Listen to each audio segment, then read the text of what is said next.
And just lift your chin up. And the other one. Hook, line, and sinker. How are you, by the way? I'm very well, yes, very well. Yeah, a bit of a busy day yesterday. Doing errands and whatnot, and shopping and cooking. Shopping and cooking. Just general day off from work. Get yourself ready to start work again. Type stuff. So, this is episode 3 of Bundle Hole. Yeah, Ted's here. He's sleeping by my feet, but in his usual position. But I've got Archie right here. A little bit later than I anticipated because Ted insisted on his full 1 hour walk today. So, yeah, we don't actually end up going that far. It's just because he sniffs every blade of grass that we go past. Yeah. Wheeze up everything that could resemble a post. Even like a tall dandelion, he'll wee up that. You know, he's just got to mark his territory, but... Yeah, so he needs his full hour walk. Yeah, we've got enough land here. I just let him outside and they go run. Yeah. I purposely got a place that has a very small garden because I'm not really a gardener. In fact, I'm thinking of terracing the whole thing because there is a little bit of grass and that means a bit of grass, and I don't really like doing that. I enjoy mowing. I like it. Yeah, it's alright if you've got a ride-on mower and, you know, you've got your headphones in, but... Yeah, I put my headphones on and listen to an audiobook, and probably too loudly, but put my earmuffs on, and it takes me about 4 hours to mow. Oh, sorry, I interrupted you. Say again. No, it's fine. It takes me about 4 hours to mow my yard. It's crazy. It takes longer to get the lawnmower out of the shed and put the grass collecting bucket on it and it's electric mower, wind out the electric cord and plug it in than it does to actually cut my grass. Wow. And put it away again. Yeah, kind of.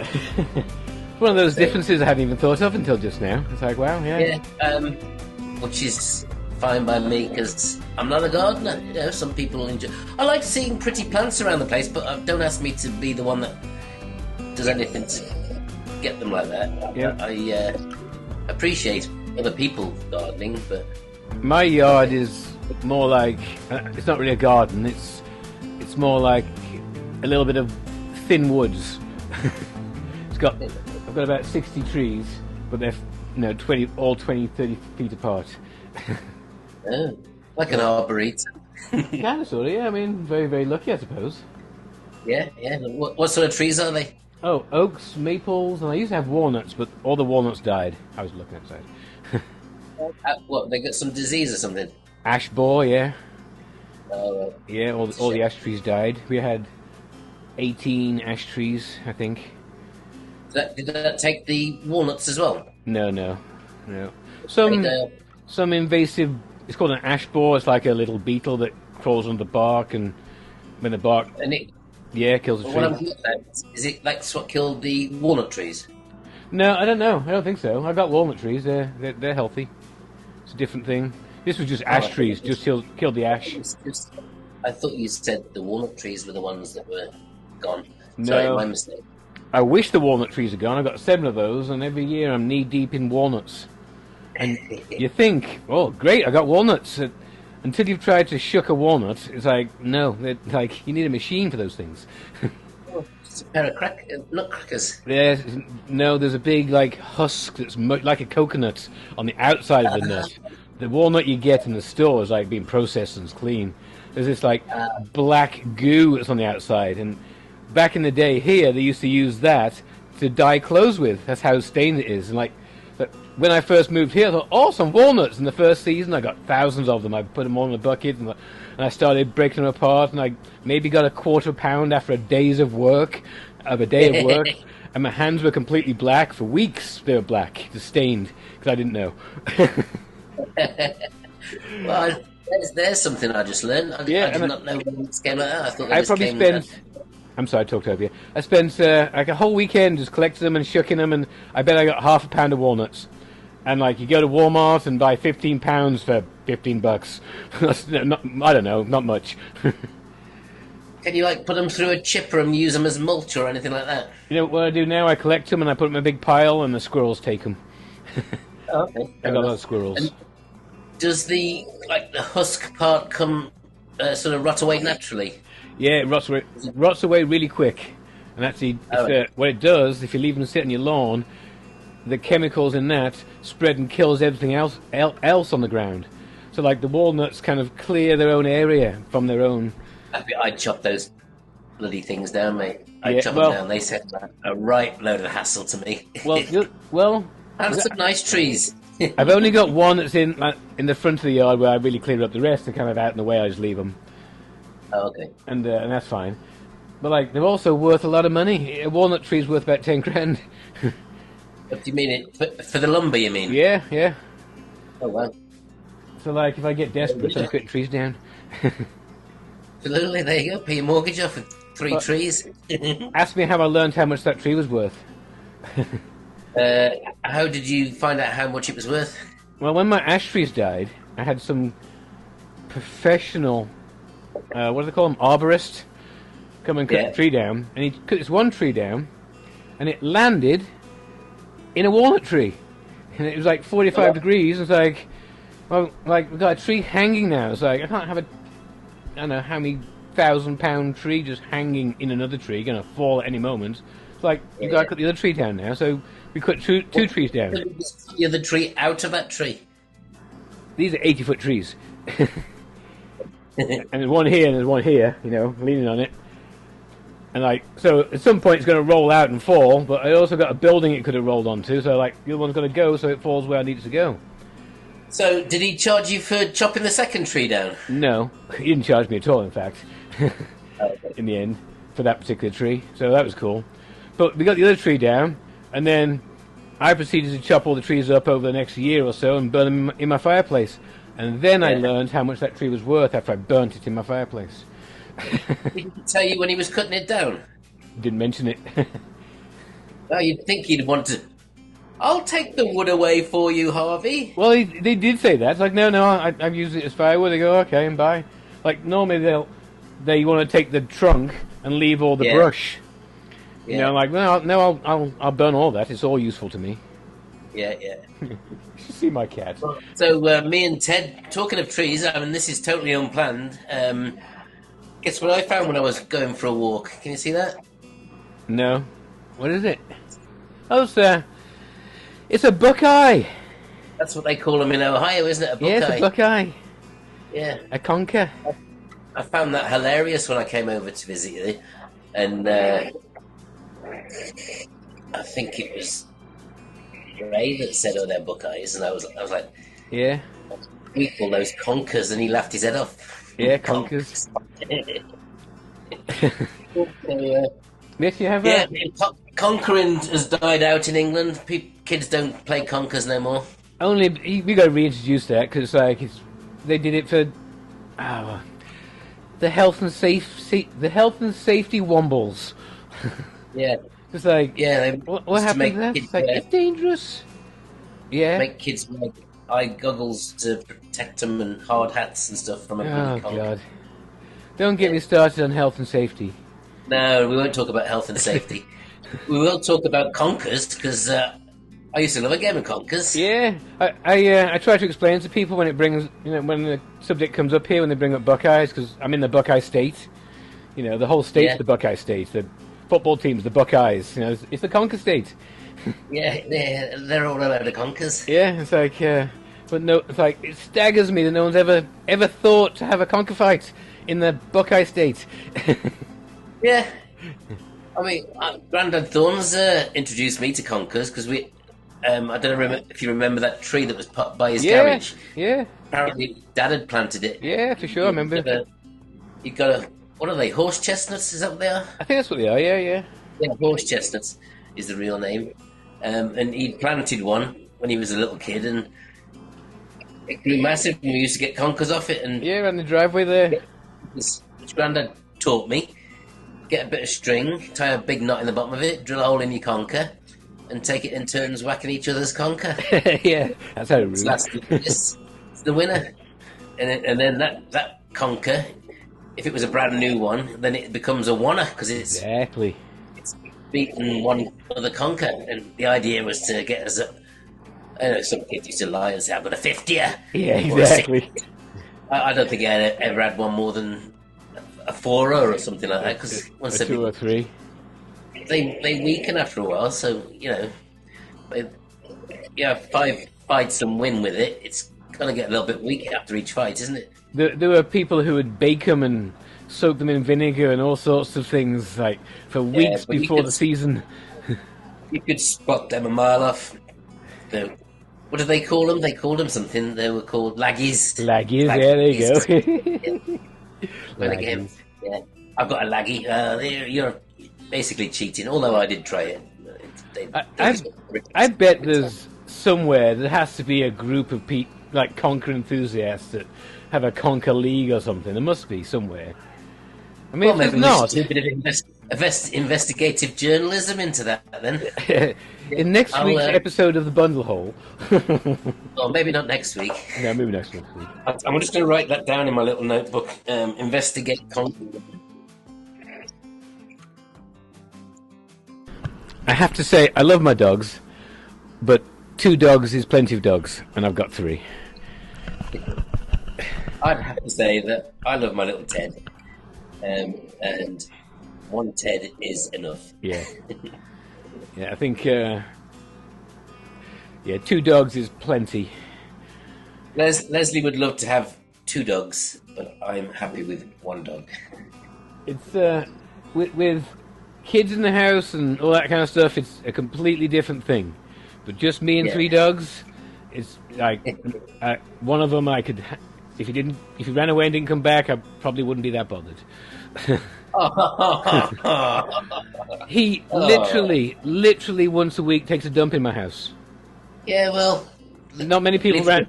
then What? leave the door open, he might run away. Yeah, it's also 2 degrees outside. Don't name and claim which dog it is. He was a rescue dog. No, it's Chase. He's a rescue dog, and his previous owners. It's so complex now. Yeah. I think he was abused, and that's why he's still here. Because like, Adopted. yeah, Pretty nice to Chase. no, I'm very nice to him, and that's why he's still alive. Because the previous owners round here, people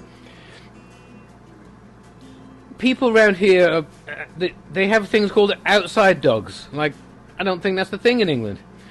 Only cruel people have outside dogs, like a dog on a chain Maybe in the a yard. farmer, maybe.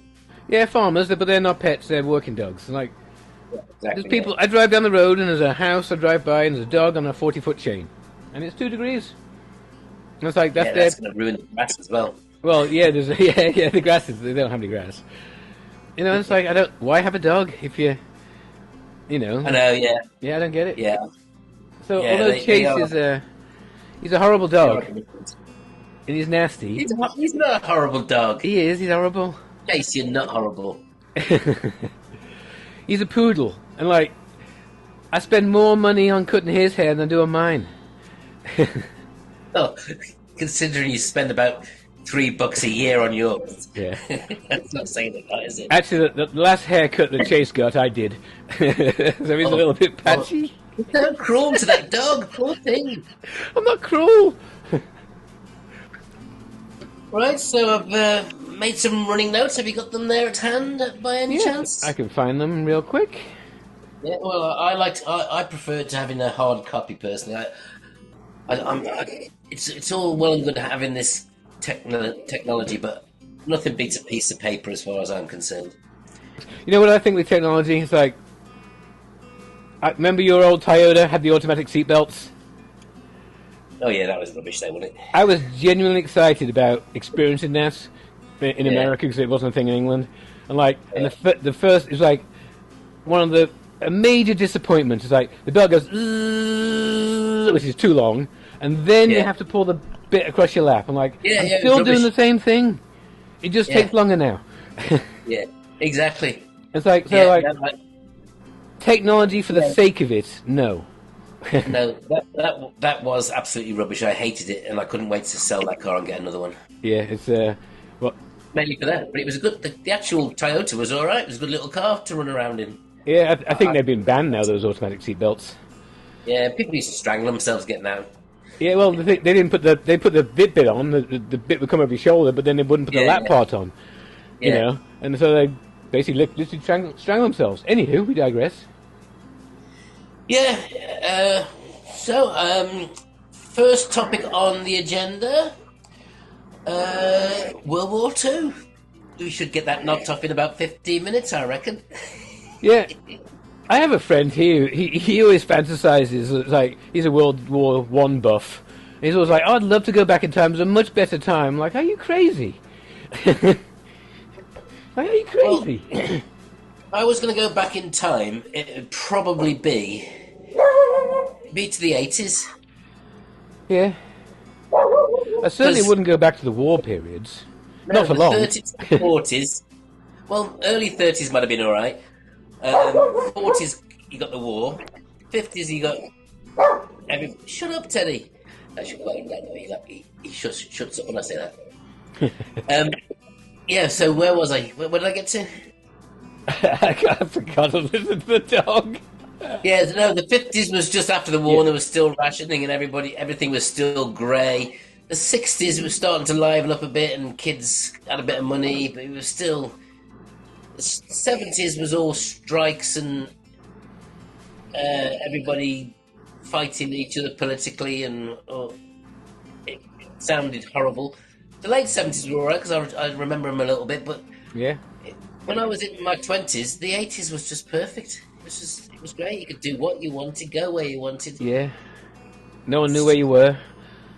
Yeah, no, but you weren't on a leash like you are nowadays with your mobile phone. Everybody knows your business every minute of the day. It was brilliant. It was brilliant. Jumping in my little Mini and going off on a road trip with my mates. Where you going today? Yeah. I remember, I distinctly remember having this thought. Like, standing at the bus stop in Alveley, waiting to go get the bus to Kidderminster. Yeah. And I remember thinking, I was listening to some music. I was listening to ELO, right? I remember this On your distinctly. Walkman. On my fake Walkman, yeah. Yeah. And I was listening to Mr. Blue Sky, ELO, which is the happiest song in the world. Dum, dum, dum. Yeah. And I remember thinking just how shit the 80s were. And like how how memorable the music from the 60s was great, and it was like an era, and the 50s was eras, and the 80s were like, it didn't seem like we had an identity, and I guess we hadn't at that point. You know what I mean? There wasn't an 80s identity like there is an 80s identity now. In the 80s, we didn't know what the identity was. You know what I mean? Like, I didn't know it was the 80s in the 80s. I just remember thinking. Well, I didn't even think about it. It was just, I'm going out and I'm going to do whatever. You know, from the age of about 7 onwards, it was just like, yeah, I'm going to go out and be me.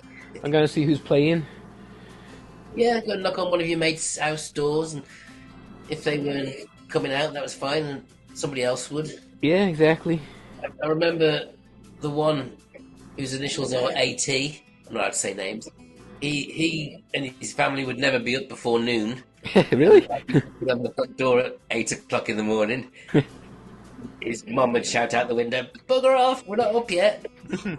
Or words to that effect. And then I go across the road to me other mate, whose name was TS. Yeah.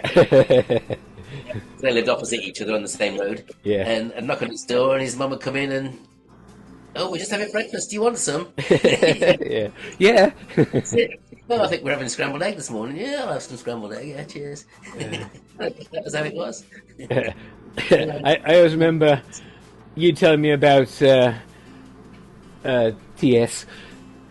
Like in some math class or something, he was like in school and he couldn't get something. He was like properly upset. He's like, "I'm confused," or something like that. Oh, He was like honestly, a real brain, wasn't he? so intelligent. Yeah. He is so intelligent. Yeah, absolutely. You know, he's doing really well. He's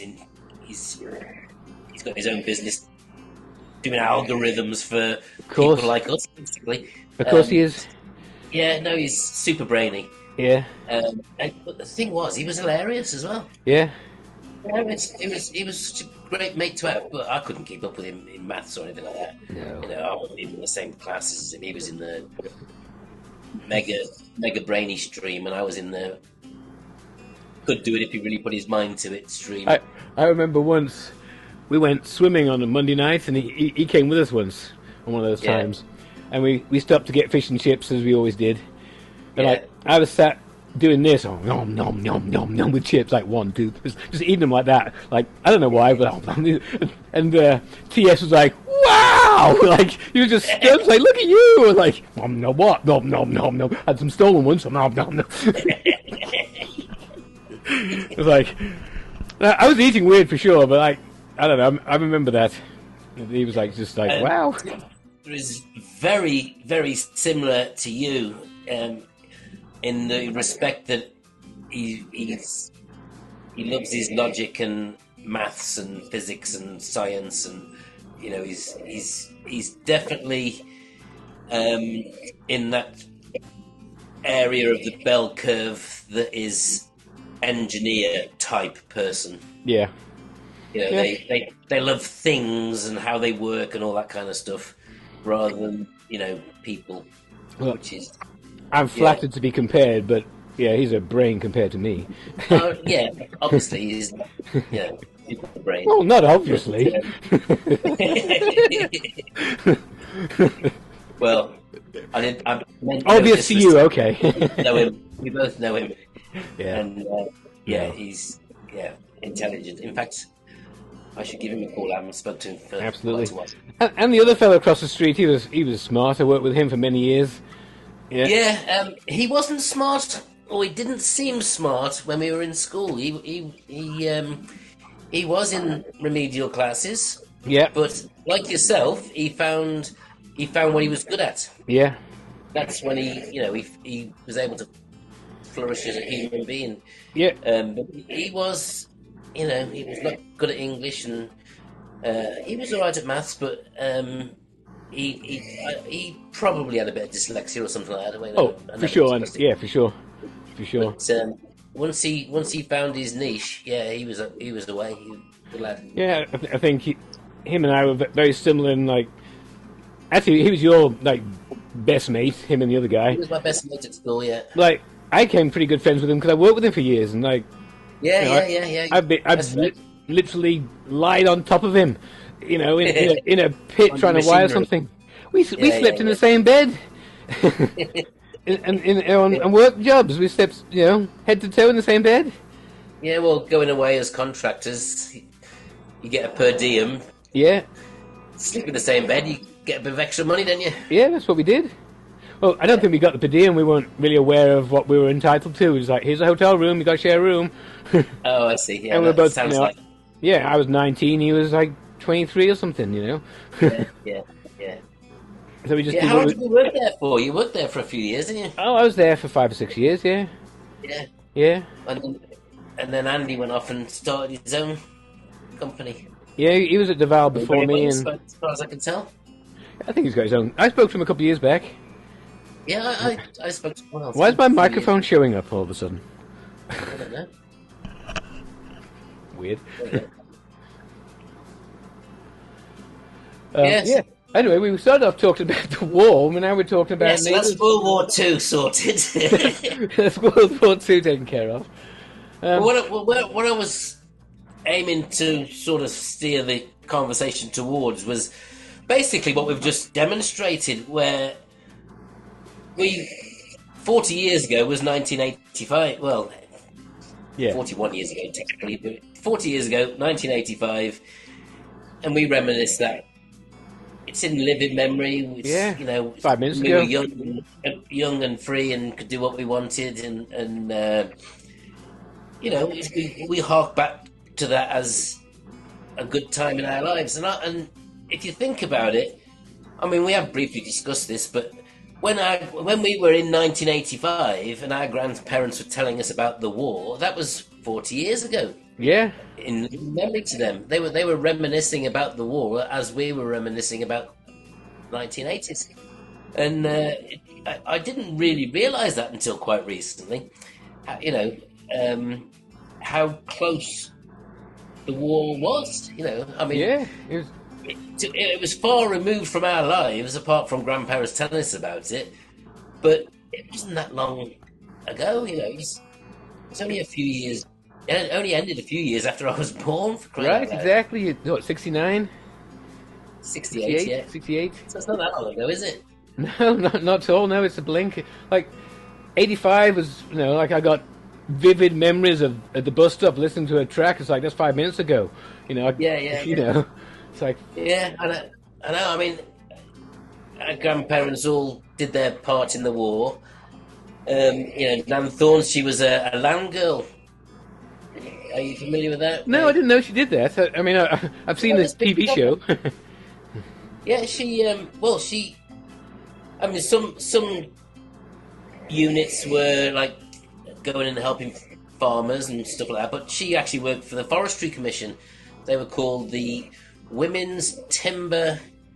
Was it Women's Lumber or Women's Timber? I can't remember now. Women's Lumber Corps, I think it was called. Yeah, Women's Lumber Corps. And they were basically lumberjacks. They were nicknamed Lumberjills. Lumberjills, okay, yeah. They planted and maintained the forestry and cut trees down when necessarily and kept the brush down and all that kind of Can you stuff. imagine now with a chainsaw? Like I don't think they had chainsaws. like a 1930s chainsaw, as big as a beetle. No, they... Well, imagine now with an axe. Swinging an axe. I've seen them with a hatchet chopping bits of wood for a fireplace. Yeah, absolutely. You know what? Yeah, for sure. I can't imagine a swinging an axe fell in a tree.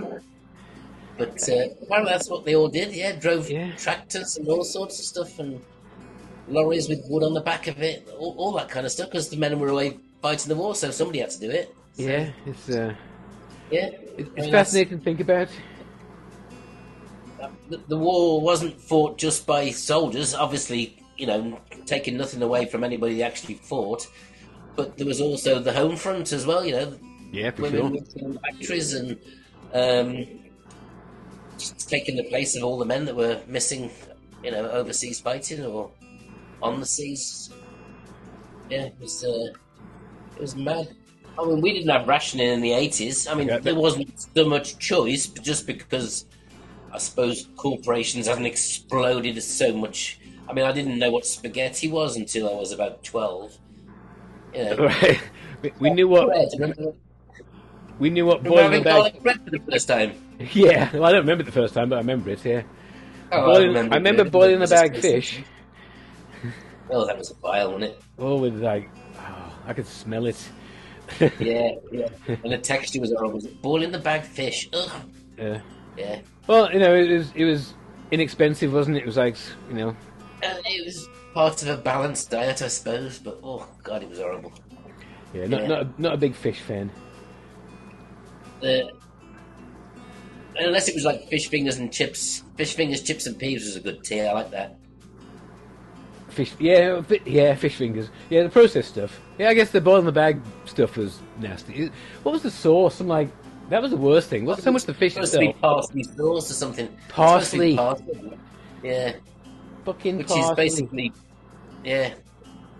garnish. With parsley. I mean, parsley is not renowned for its strong flavour, is it? It's more of a garnish than parsley. I was gonna say, I always think parsley is a garnish, and I always think I don't want anything on my plate that I guess I can eat it, but that I don't eat.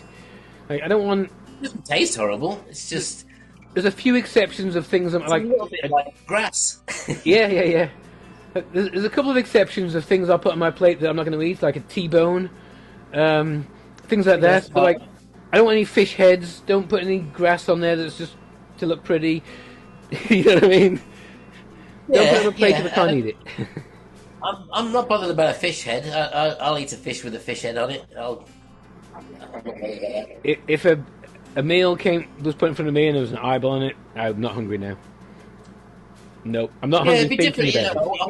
I wouldn't be that interested in eating a steak if the cow's head was there. I wouldn't be that Yeah, same thing. excited about steak or something, but a fish I could handle.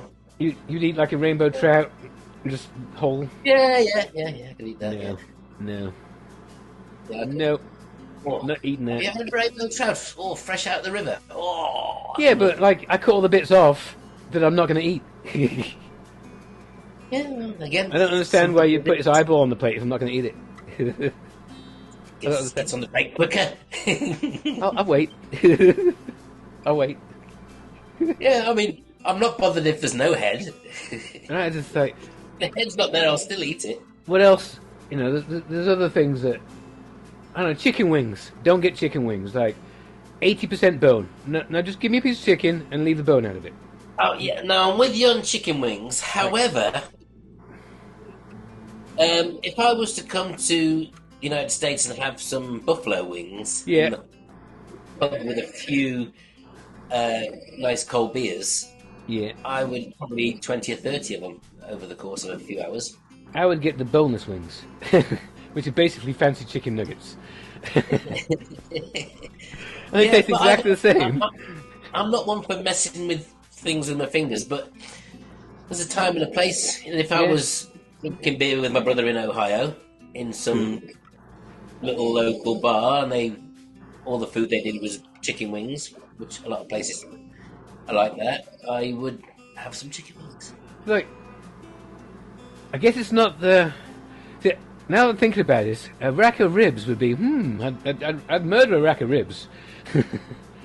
Yeah, so I really like the taste of the meat off the ribs. Yeah. But I really hate fiddling with them and getting all the lump everywhere. But chicken wings are way more fiddly. Oh yeah, And absolutely. they got bits but of like in the veins right and place, stuff. in the right place, then I can handle chicken wings. And same with ribs. You know, I've had ribs on many occasions, but the actual Yeah. yeah, Yeah. Well, Dad calls it a mess of ribs. a mess of ribs. Yeah, Because it's a mess. it is. Yeah, they never give you enough napkins. No. I haven't had ribs or wings in years and years. Like, I like a good burger. Yeah, that's one thing I do miss about being back home in England and not being in the States is a proper burger. Really can't get a good burger? It's so simple. You can go to some places and have a proper burger, but they are ridiculously expensive. Really? How much is a burger in England? Like a meal and fries? Quid. Over 20 quid for a burger. Wow. For a really good one. We went out. You pay $11 for a shit one. I mean, a rubbish one. Wow. We went out to Beer Barrel, local restaurant, my favourites. Yeah. 3 of us, 4 of us ate. 3 burgers, like adult burgers, and Ruth had a kid's meal with spaghetti and whatever. 4 meals. I had a beer. The kids all had soft drinks. Under $50. Yeah. It's like £30. Yeah. And it was delicious. We went and me and Leslie like going to Whitby. You're familiar with Whitby? Yeah. In North Yorkshire. Beautiful little. I've never been there. town. Yeah. Really nice. Avoid it like the plague in the summer because it's just so Yeah. crowded and busy and parking's horrendous. But we went in November. It was windy and rainy and howly, but we had a great time. There's loads of little pubs, and they have fantastic fish and chips. But guess how much it is for fish and chips nowadays in England? I don't know, like £12. Were you exaggerating when you said that? A little, yeah. But I kind of know, I guess. £17. Whoa! I think it was 12 last time I was there. Wow. £17 for fish and chips, but they're really good. Once in a while, you go to one of your favourite places and you have really good fish and chips. You don't mind spending 17 quid once in a while, but it's not the meal that it used to be where I don't feel like cooking, so I think I'll just grab a bag of chips. It should have been a cheap meal. It's like that's the fish and chips is the English. Everybody eats that. That's like Mexicans have tacos. It's supposed to be the cheapest thing we can get. Yeah, but no, it's not a cheap meal anymore. It's a treat. If you wanted a cheap one, you go to Weatherspoons. £17 is $23. Yeah, the fish and chips. We didn't even have any drinks. It was £17 each. I think it was £17.99 actually. No drinks, and you had to pay extra for the little tub of ketchup. My meal for 4 of us was £36. Yeah. And you're paying 20 something for each. Yeah. Oof. Wow. Yeah. Wow. I won't get into the political side of why everything's so expensive and all of that kind of stuff. Well, it's corporations, isn't it? I mean, it's just. Well, it's all sorts of things. But I tell you what it is, and this is like. It's hard to say without getting too political because this is not the place for it.